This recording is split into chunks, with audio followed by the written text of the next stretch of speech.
I still show up on time. Stay a minute, another minute. Hold on a second, I love this moment, yeah. Stay a minute, another minute. Hold on a second, I love this moment, yeah. নমস্কার, good morning, welcome back to my channel Anupama real স্টোরিতে আমার সমস্ত বন্ধুদেরকে অনেক অনেক স্বাগত জানাচ্ছি। তোমরা কেমন আছো? আশা করি প্রত্যেকে ভালো আছো, সুস্থ আছো। আজকে আবার একটা নতুন দিনে নতুন সকাল থেকে নতুন ব্লগ শুরু করে দিলাম। আর প্রতিদিন তো রান্নাঘরে রান্নাবান্না থেকেই ব্লগটা শুরু করি। আজকেরটা রান্নাঘর থেকে শুরু করছি, কিন্তু রান্নাবান্না থেকে না। রান্নাবান্না অনেকক্ষণ আগে হয়ে গেছে, এখন আমি রান্নাঘর গোছগাছ করে নিচ্ছি রান্না করার পর, যেটা ডেলি করি। তো সেইখান থেকে ব্লগটা শুরু করলাম। তোমরা আমার সঙ্গে থাকো, পুরো ব্লগটা কন্টিনিউ দেখতে থাকো, আশা করছি ভালো লাগবে। রান্নাঘরের সমস্ত কাজকর্ম দেখো শেষ করে নিয়ে চলে এসেছি এবার রুমে। আর আমি যতক্ষণ রান্নাঘরে থাকি ততক্ষণ আমার এই বিছানাপত্র গোছগাছ করা বলো, ঝাড়াঝুড়ি, কোনো কাজ আমি করতে পারি না, মানে অন্য কাজগুলো করতে পারি না। তো তার কারণ তো তোমাদেরকে অনেকবার বলেছি, আর নতুন করে বলার কিছু নেই। তো এখন আমি বিছানার চাদরটা দেখো ভালো করে মিলে নিলাম, আর এইবার আমি বালিশগুলো গোছগাছ করে রেখে দেবো। আর জানো তো, বিছানার চাদর যদি বিছানাতে টান টান করে মেলা না থাকে তাহলে মনে হয় যেন পুরো বিছানাটা কেন পুরো ঘরটাই যেন অগোছালো লাগে, তাই না? আর ওই যে বালিশগুলো দেখো আমি ছুঁড়ে ছুঁড়ে রাখছি, তার কারণ ওখান পর্যন্ত আমার হাত যাচ্ছে না। আর আমি যে ঘুরে যাব শর্টে কাজটা সেরে নিলাম। তো আমি ভেবেছিলাম আজকে ঝুলটুল কিছু ঝাড়বো না, কিন্তু ওই যে আলমারির পিছনটায় একটু ঝুল হয়েছিল, তো আমার একটু বাতি গাছে ঝুল দেখলেই আমি ঝাঁটা নিয়ে সঙ্গে সঙ্গে ছেড়ে দিই। তো ওই জন্য ছেড়ে নিলাম। আর ড্রেসিং টেবিলটা তো আমাকে ডেলি একটু পরিষ্কার করতে হয়, মোছামুছি করতে হয়, কারণ এটা তো শুধু আমার ড্রেসিং টেবিল না, এইটা তিন্নির একটা খেলার জায়গাও তোমরা বলতে পারো। তো আমি দেখো আলমারিটা মুছে নিচ্ছি। আর এই যে আলমারি, ড্রেসিং টেবিল, এগুলো কিন্তু আমি ডেলি মোছা হয় না। মোছাগুলো কিন্তু আমি অনেক দিন ছাড়াই করি যখন দেখি অনেকটা নোংরা হয়ে গেছে, তখন একটু ভিজে কাপড় দিয়ে মুছে নিই, তারপর একটা শুকনো কাপড় দিয়ে মুছে নিই। আর ড্রেসিং টেবিলটা গোছগাছ কিন্তু ডেলি করতে হয়, শুধু আমাকে বলে না, দেখবে যাদের বাড়িতে ড্রেসিং টেবিল আছে তাদের প্রত্যেককেই না ড্রেসিং টেবিলটা প্রতিদিন পরিষ্কার করতেই হয়। তার কারণ সব জিনিস নেওয়া হয় একটার পর একটা, সেই জন্য। আর এই যে দেখো জানালাটা মুছতে হচ্ছে, কারণ আগের দুদিন না বৃষ্টি হয়েছিল।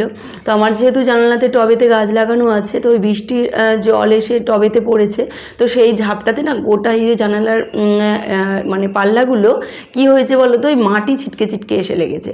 তো পরিষ্কার না করলে নিজের মনটা খারাপ লাগে, ওই জন্য ভালো করে মুছে দিলাম। অনেকটা পরিষ্কার হয়ে গেল। তো সার্ফ জল দিয়ে আবার পরে ভালো করে মুছতে হবে।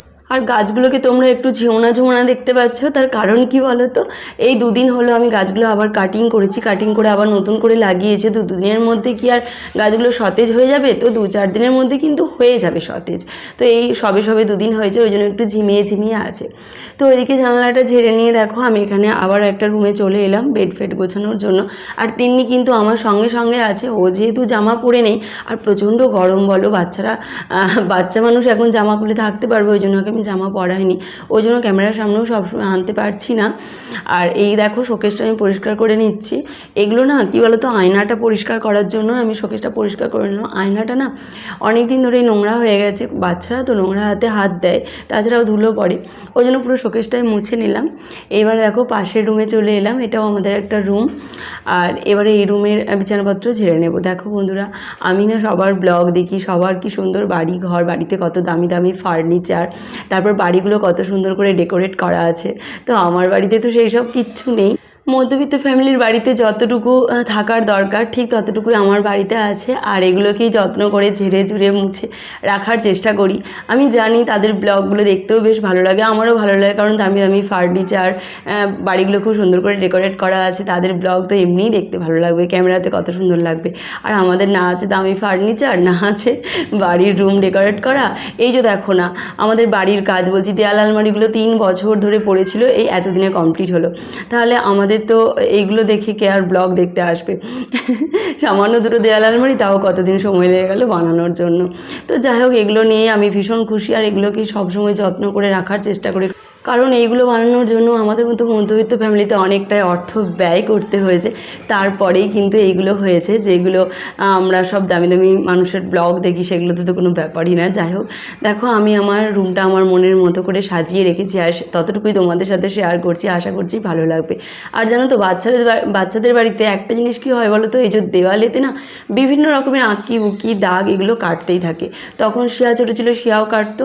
আর হচ্ছে এখন তিন্নি ছোটো, গিন্নিকে বললেও শোনে না, বাচ্চা মানুষ তো অন্যমনস্ক হয়ে দেখবে করেই ফেলে ওরা। তো এগুলো আমাকে মাঝে মধ্যে পরিষ্কার করতে হয়। সব দেওয়ালে আজকে এই রুমের এই দেয়ালে সব পরিষ্কার করে নিচ্ছি। আগে আমি কচ ব্রাশ দিয়ে সার্ফ জল দিয়ে ভালো করে তুলে নিচ্ছি, কারণ মোম রং দিয়ে করলে না সহজে উঠতে চায় না। পেন্সিল অথবা পেনের কালি হলে উঠে যায়, কিন্তু মোম রঙগুলো জানি না কেন উঠতে চায় না। তো প্রথমে আমি কচ ব্রাশ আর সার্ফ দিয়ে ভালো করে তুলে নিলাম, তারপর একটা ভিজে কাপড় দিয়ে মুছে নিচ্ছি, এরপর একটা শুকনো কাপড় দিয়ে মুছে নেব। তাহলে 100% না হোক, মোটামুটি 90% কিন্তু একদম পরিষ্কার হয়ে যায়। তো বাচ্চারা তো নোংরা করবেই, আর আমাকে তো পরিষ্কার করতেই হবে, এটাই তো আমার কাজ। আর এই যে দেখো, আমাকে বলেছিল শিয়া ফেব্রিক কিনে এনে দিতে, ও হাতের কাজ করবে বলে। তো ফেব্রিকটা জলে গোলার সময় দেখো চারদিকে পুরো বেসিনটা নোংরা করে দিয়েছে। তো এই বেসিনটা আমি এখন পরিষ্কার করছি। আর জানো বন্ধুরা, এই বেসিনটা না আমি যখন পার্লার খুলেছিলাম তখন মাত্র 300 টাকা দিয়ে কিনেছিলাম। আমি আমার প্রয়োজনের জন্য কিনেছিলাম, ওপরে তখন তো থাকতাম না, নিচে থাকতাম, আর ভাবিও নি যে এখানে হচ্ছে যে আমরা থাকবো, একটা দামি মেশিন কেনার দরকার বা কিছু। কাজ চালানোর মতো এই বেসিনটাই লাগিয়েছিলাম। তো দেখো ওপরে চলে আসার পর বেসিনটা চেঞ্জ করার কথা তোমার দাদাভাই বলেছিল, কিন্তু আমি বললাম একটা ভালো জিনিস, গোটা জিনিস আছে, শুধুমাত্র ছোট বলে চেঞ্জ করার কিছু নেই, কারণ এটা তো খুব একটা প্রয়োজনও লাগে না। তো যেমন আছে থাকুক, তো পরে যদি তুমি ঘর করতে পারো আবার নাই পরে একটা ভালো দামি বেসিন লাগিও। তো সেই থেকে দেখো এই ছোট্ট বেসিনটা লাগানো আছে। এর বয়স হয়তো 7-8 বছর হয়ে গেল বেসিনটার বয়স। তো অনেক নোংরা জানো তো, মানে যেদিন নোংরা জমাট বেঁধে আছে সেগুলো আর ছাড়ানো যায় না, তবু যতটুকু পারি পরিষ্কার করে রাখার চেষ্টা করি। তো বাড়ির কাজকর্ম শেষ করে একদম স্নান টান করে চলে এসেছি ছাদে ফুল তুলবো বলে। আর দেখো আমার আজকে জবা গাছে 3টে মাত্র জবা গাছ, 3টে জবা গাছে 6টা ফুল ধরেছে। কি ভালো লাগছে জানো তো। আর বিশেষ করে দেখবে ছাদে গাছ লাগিয়ে বা নিজে হাতে গাছ লাগিয়ে তার থেকে যদি তুমি নিজে হাতে ফুল তোলো না, তার মজা, তার ফিলিংস একদম অন্যরকম, সেটা বলে বোঝানো যাবে না। একবার টবেতে গাছ লাগিয়ে ফুল তুলে দেখো, বুঝতে পারবে কতটা আনন্দ হয়। আর বিশেষ করে আমাদের মতো এলাকায়, আমাদের এখানে তো হনুমানের উপদ্রব প্রচুর। হনুমানের হাত থেকে গাছকে বাঁচিয়ে ফুল ফোটানো ভীষণই কষ্টকর ব্যাপার। তো তারপরেও দেখো ফুল ফুটেছে, ফুলগুলো তুলে নিলাম। তাছাড়াও আমার এই ছোট্ট বাগানটায়, ছোট্ট ছাদ বাগানটায় অনেক রকমের গাছ আছে, তোমাদেরকে একদিন ঘুরে দেখাবো, আর অনেক বাড়িতেও দেখায়। আর জানো তো বন্ধুরা, আমার এই ছাদের গাছে রজনীগন্ধা গাছ আমি লাগিয়েছিলাম, একদম 6টা গাছের শেষ একসাথে এসেছে। আমার যে কি ভালো লাগছে। আর এই দেখো তরুলতা গাছ, এটা আমাদের পাশের বাড়ির কাকিমা আমাকে দিয়েছিল, চেয়েছিলাম তাকে। তো এই যে তরুলতা গাছে প্রচুর ফুল ফুটেছে জানো তো, প্রচুর একদম। আর এই যে এগুলো কি ফুল বলে জানি না, তো এই লিলি ফুলের মতনই ছোটো ছোটো রজনীগন্ধার মতো গাছগুলো হয় দেখতে। তো হলুদ হলুদ দুটো ফুটেছিল, বেশ ভালো লাগছিল। এটা আমার অপরাজিতা গাছ, দেখো অপরাজিতা গাছেও কতগুলো ফুল ফুটেছে। আর জানো তো এইসব গাছ লাগানো যখন আমি বিয়ের প্রথম থেকেই লাগাতাম, তো তোমার দাদাভাই আমাকে সবসময় বলতো কেন এইসব বেকার খাটছো, হনুমানে এসে নষ্ট করে দিচ্ছে। আর সত্যিই নষ্ট করেও দেয়, কিন্তু আমি তবুও কথা শুনতাম না, তবুও লাগাতাম। দেখো ঠিক ফুল হচ্ছে।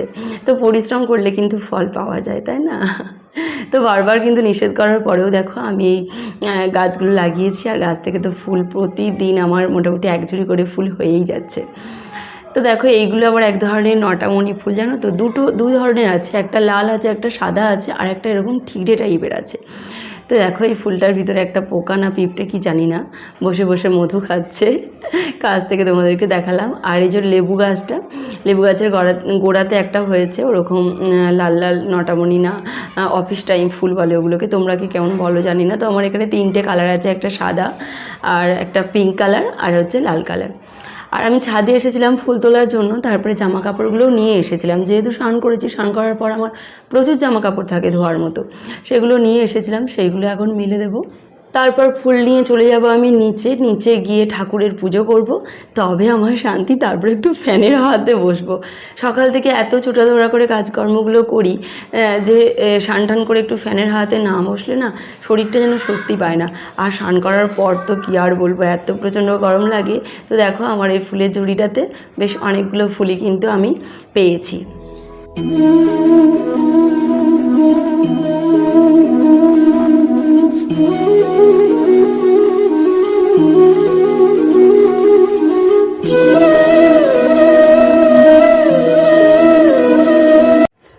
পুজো করে নেওয়ার পর চলে এসেছি দুপুরবেলা। রান্নাবান্না তো আজকে শেয়ার করা হয়নি, তো আজকে রান্না করেছিলাম ফুলকপি চিংড়ি, তার সঙ্গে ছিল চাঁপা নোটে শাক ভাজা, কাঁকরোল ভাজা। আর আমার ভাই এসেছিলো দুদিন আগে। আমার মা না প্রচুর হচ্ছে যে আমড়া পাঠিয়েছিল, আর আমড়াগুলো এতটাই কচি ছিল যে আজকে আমড়া দিয়ে টকের ডাল করেছি, একটা আমড়াও ওটা ছিল না, সমস্ত আমড়াই হচ্ছে একদম গলে গেছে। তার সঙ্গে আম নিয়ে এসেছিলো, আমও কেটেছি। আর জানো বন্ধুরা, আমাদের শিয়ার না হাতের কাজ, আঁকা এত ভালো, মানে বলে বোঝাতে পারবো না, কিন্তু সেই তুলনায় পড়াশোনায় এতটুকুও মন নেই, পড়াশোনা করতেই চায় না। যতটুকু পড়াশোনা ওকে জোর জবরদস্তি করে করায়। তো খাওয়া দাওয়ার পর দেখো একটু আঁকা নিয়ে বসে, আগের দিনে ও এঁকেছিল আর আজকে দেখো কালারটা করছে, কত সুন্দর কালার ম্যাচিংটা করেছে। আর ওর জানো তো হাতের কাজ বা আঁকাতে এত মন, আমি তোমাদেরকে বলে বোঝাতে পারবো না। সেই মনটা যদি ও পড়াশোনাতে একটু দিত তাহলে অনেক উন্নতি হতো। আমি জানি বাচ্চাদের যেদিকে ইন্টারেস্ট বেশি সেই দিকটায় শেখানো বা করানো উচিত, কিন্তু পড়াশোনা তো একটা মিনিমাম শিখতেই হবে। ওর না এতটুকু ইচ্ছা নেই। যতটুকু পড়াশোনা ওকে করায় জোর জবরদস্তি মারধর করে একটা বাচ্চাকে পড়তে বসানো যায়, পড়াশোনা কি করানো যায়? কিছুতেই পারছি না গো। কিন্তু আঁকাতে দেখো প্রচুর মন হয় ওর। তো যাই হোক, ওর দেখে দেখো তিন্নিও একটা ইজি করে এঁকে তোমাদেরকে দেখাচ্ছে। তো যাই হোক, আজকের ব্লগটা এতটুকু, পরের দিন আবার আসবো নতুন ব্লগ নিয়ে। টাটা।